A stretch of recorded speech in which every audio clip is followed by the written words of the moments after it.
Hello, everybody. James Nussbaumer of jamesnussbaumer.com. And this brief blog video is taken from one of my written blogs about raising from the grave of adversity, that I call it. And I'm calling this changing your routine.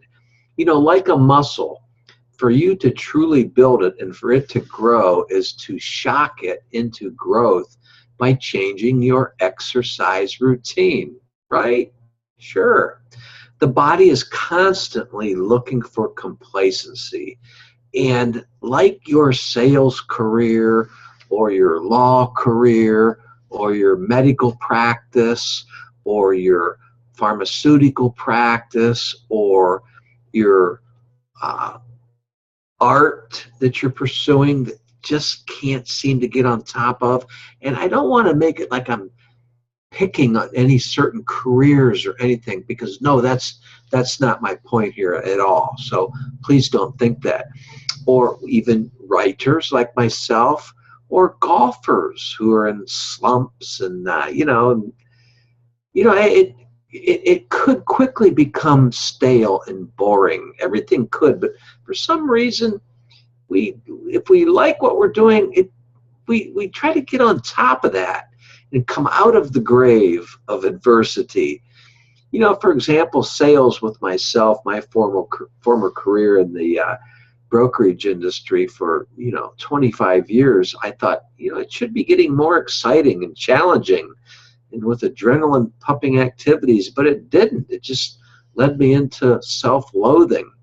But it's kind of like being enlightened over certain things. Let me read something to you out of my book, The Master of Everything, A Story of Mankind in a World of Illusion We Call Life.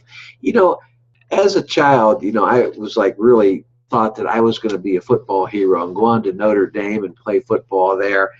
And, and then I, was always questioning things in the faith that was being pushed on me, and was told that I shouldn't question it. But I was being told that just by people who cared for me, and I understand that. But I want to read something to you here. It says, what would you rather have your child say to you?